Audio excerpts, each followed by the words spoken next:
When you think about what makes a football match truly unforgettable, the answer usually comes easy. A stunning goal, a dramatic comeback, the roar of the crowd, the tension that keeps you on edge until the final whistle. That's what football is supposed to be about. And yet, there are matches that become iconic for the exact opposite reason.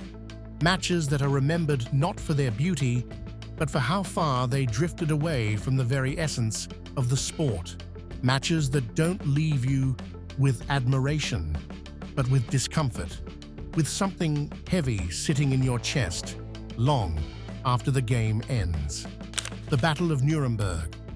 That name was not exaggerated. It was not created for headlines or drama. It was the only name that could truly describe what happened on June 25th, 2006, when Portugal faced the Netherlands in the World Cup knockout stage. A match where football almost disappeared, and what remained was something far more primal. To understand why that night turned into chaos, you have to look at the stage it was set on. The 2006 World Cup in Germany was already a tournament filled with tension. Knockout football is unforgiving. One mistake and you're out. There's no room for experiments, no space for hesitation. Every decision carries weight. Now put two teams with strong personalities into that environment. What rises to the surface is no longer technique, it's ego. Portugal came into that match as a team caught between generations, but still carrying immense quality. A young Cristiano Ronaldo, just 21 years old, was explosive, quick, unpredictable, but also a target. A marked man before the ball even rolled. Alongside him was Luis Figo, the captain, the icon, a man who had seen everything football could offer. Around them were players like Deco, Maniche, Costinha, fighters as much as footballers. Across from them stood the Netherlands. Not the romantic, free-flowing Dutch side of the 1970s. Not the elegant generation of the 1990s. This was a harder team, a tougher version. Players like Mark van Bommel, Wesley Sneijder, Rafael van der Vaart, they had quality, yes, but they also had edge, and they were not afraid to show it. On paper, it was balanced. In reality, it was anything but. By the second minute, something already felt off. Van Bommel lunged into Ronaldo from behind. It wasn't a red card challenge. It wasn't even outrageously dangerous, but it carried a message. You're not going to have an easy night. The first yellow card came out, and that was only the beginning. Minutes later, Khalid Boularus went even further. A brutal challenge, studs straight into Ronaldo's thigh. That wasn't about winning the ball. That was about intimidation, about drawing a line. From that moment on, the match stopped being football. It became a war. The atmosphere thickened. Every challenge felt personal. Shirt pulls, elbows, late tackles, off-the-ball fouls. Players weren't watching the ball anymore. They were watching each other. In the 20th minute, Portugal responded. Maniche drove his knee into Van Bommel's back. A small act, but symbolic. We're not backing down. And just like that, the match turned into a chain reaction. You hit me, I hit you back. You foul me, I foul harder. Control disappeared, limits vanished. And yet, in the middle of all that chaos, football briefly showed its face. Minute 23. Deco glided down the right flank. A smooth pass inside. Pauleta held the ball up, and Maniche, surrounded by defenders, spun and struck. Goal. 1-0 to Portugal. A beautiful moment. Almost out of place in a game that was unraveling second by second, but instead of calming things down, it made everything worse. The Netherlands grew more aggressive. Tackles became sharper, arguments louder, and referee Valentin Ivanov began reaching for his cards almost instinctively. Minute 34, Kostina booked, and then, just before halftime, a moment of madness. Kostina handled the ball, unnecessary, desperate, second yellow, red card, Portugal down to 10 men. But the truth was, that still wasn't the peak. The second half began with a strange feeling, as if the break might have cooled things down, as if both teams had time to regain their composure, but it was just the calm before the storm. Minute 50. Cristiano Ronaldo, targeted all night, couldn't continue. He walked off in tears.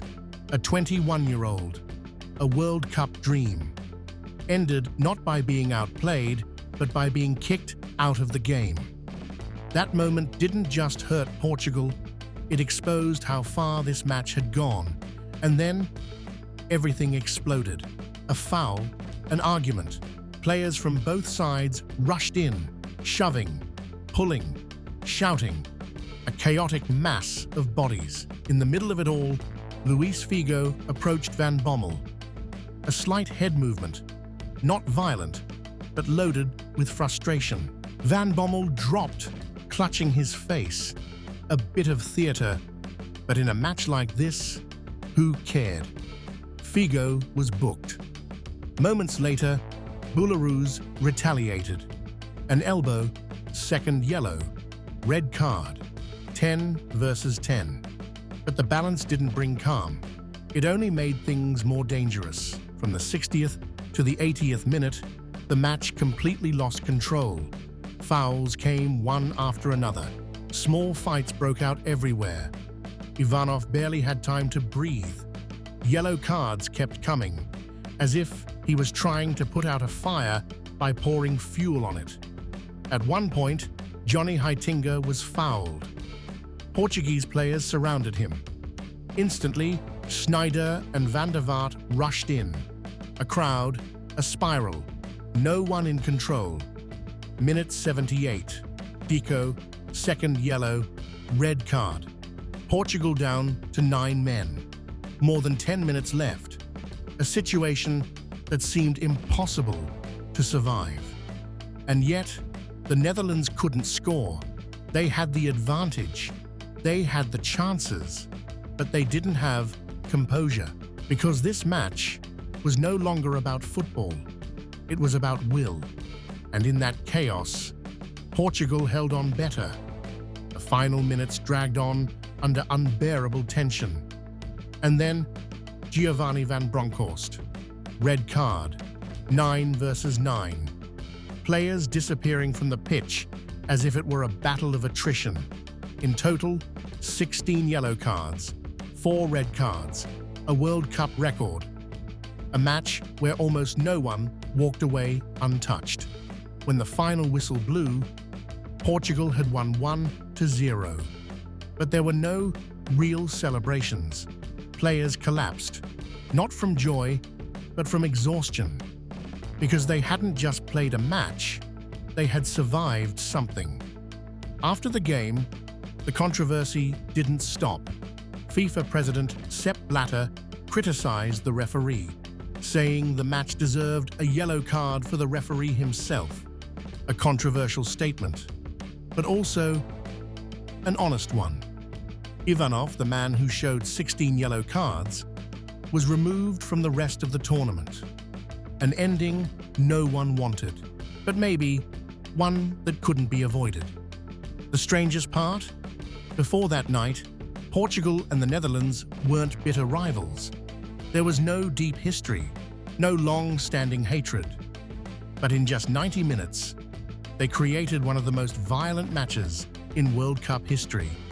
A game where emotion twisted the sport, where rules were stretched to their breaking point, where, as people later said, almost no one left unaffected. And then, like every storm, it passed. Years later, they met again. No violence, no hatred, just football. As if the Battle of Nuremberg had been frozen in time. an isolated moment of madness. But for those who watched it, it never faded. Not because of Maniki's goal, not because Portugal advanced, but because of how it felt. The feeling of watching something spiral out of control. A match where the line between sport and war became dangerously thin. And that is why, when people talk about the 2006 World Cup, alongside Zidane's headbutt, there is always another name that comes up. The Battle of Nuremberg. A match so ugly it became unforgettable. And perhaps, because of that ugliness, it became immortal.